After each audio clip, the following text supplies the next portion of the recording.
New Jalpaiguri hotel থেকে আমরা চলে গেলাম তাকদার, শিলিগুড়ি থেকে তাকদার উদ্দেশ্যে। সেখান থেকে ছোট ছোট ক্লিপগুলো নিয়েছি। আরে ছবি না নিলে হয়, একটা তো স্মৃতি রাখতে হবে নাকি। এটা হলো আমরা যাচ্ছিলাম যে রোডটা ধরে সেখানে, মানে জীবনে প্রথম দেখতে পাচ্ছি বড় বড় গাছ। কলকাতায় তো এগুলো দেখতে পাই না, গাছই নেই, গাছের কপাল সব খেয়ে ফেলেছে, ফ্ল্যাট হয়েছে। যাই হোক, ওইসব কথা বললে আমার ভিডিওটা বাজে হয়ে যাবে। কথাটা হলো এখানে সুন্দর গাছ দেখে মনটা খুব খুশি খুশি হলো, তাই ভিডিও করছিলাম। আমরা গাড়িতে এই যে আমার বরমশাই, একটা দাদা, আমি, আমার ছেলেও ছিল, কিন্তু সে সামনে ছিল, এই জন্য তাকে নিতে পারিনি। ড্রাইভার দাদা, আরেকটা দাদা, ওই এই সামনে আমার ছেলে বসে আছে। যাই হোক, এই সুন্দর সুন্দর ভিউ দেখতে দেখতে, হাওয়া পরিবেশ, পোজ দিতে দিতে, কি পোজ আমার দেখুন, ছোট ছোট চুল এসে উঠছে, সেই বিশাল বিশাল দৃশ্য। কিন্তু আমাকে এড়িয়ে গিয়ে ছবিটা দেখুন। তারপরে জীবনের প্রথম দার্জিলিং এর পাহাড় বা শিলিগুড়ির পাহাড় দেখা, দার্জিলিং এর পাহাড় না, শিলিগুড়ি। সে কি আনন্দ ভাই, কি আনন্দ, চিৎকার চিৎকার। তো প্রথম পাহাড় দেখেছি।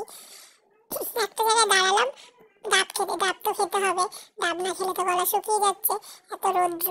যতই হোক গরম তো অবশ্যই আছে, এখনো তো দার্জিলিং এ ঢুকিনি। এই যে আমার বর, একটা দাদা, একটা বৌদি সবাই খাচ্ছে। খেতে চলে আসলাম সকালে ব্রেকফাস্টে। সকালে ব্রেকফাস্ট খেয়েছি কটায়? 11:30 থেকে 12:15 বাজে তখন। যাই হোক, খাওয়া দাওয়া শুরু হবে, এখানে সবাই অপেক্ষা করছে অর্ডার দেওয়ার পরে। অর্ডার দিয়েছে, আমার ছেলে তো ক্লান্ত, চলে আসলো খাবার।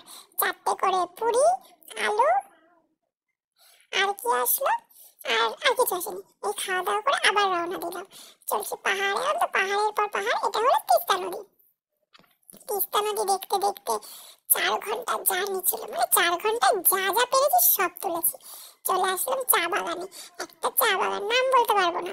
চা বাগানের শেষে নানান রকম পোস্ট টোস্ট দিয়ে ছবি টবি তুলে সবার ভিডিও টিডিও করে দৌড়াদৌড়ি করছি। দৌড়াদৌড়ি করার পরে উল্টো সোজা সব হয়ে গেছে ছবি। এখন হলো আমার ছেলে, আমার ছেলের পেছনে আমাকে প্রতিদিন দৌড়াতে হচ্ছে। প্রতিদিন বলতে যে ছবি তোলার সময়, বাবা দাঁড়া, বাবা দাঁড়া, ছবি তোলো। ওর মতো হেঁটে যাচ্ছে। ওই একটা বন্ধু পেয়েছে, মানে ওই বাপনদার ছেলে। যাই হোক, ও দৌড়াচ্ছে।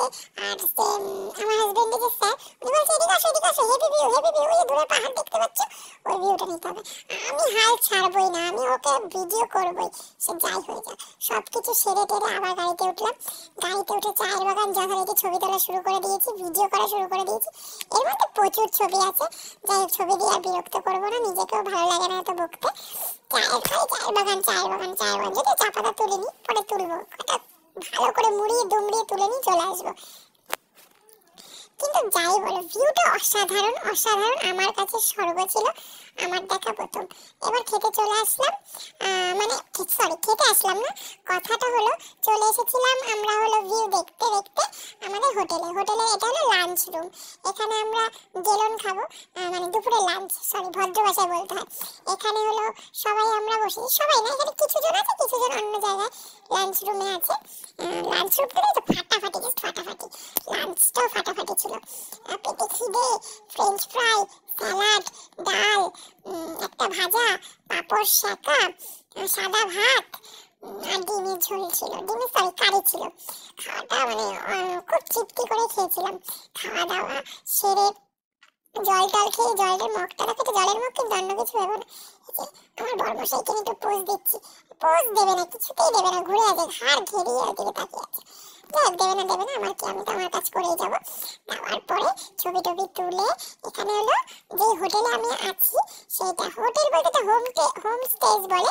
হোম স্টেজের এই যে একটা ছোট্ট ভিডিও দিয়েছি, দেখো আমি বড় লোক কত, ঠিক আছে, বড় লোকের মধ্যে হেবি না। এই যে আমার সন্তান এখানে খেলা করছে বন্ধুর সাথে, আমি তো তুললাম ছবি টবি। এই যে তুলে এই যে ফুল হলো এই যে আমার বাড়ির কাছে, মানে সরি বাড়ি না, ভদ্র ভাষায় হলো হোটেলের এখানে। এটা হলো ফুলের ভিডিও, অসাধারণ অসাধারণ তুললাম।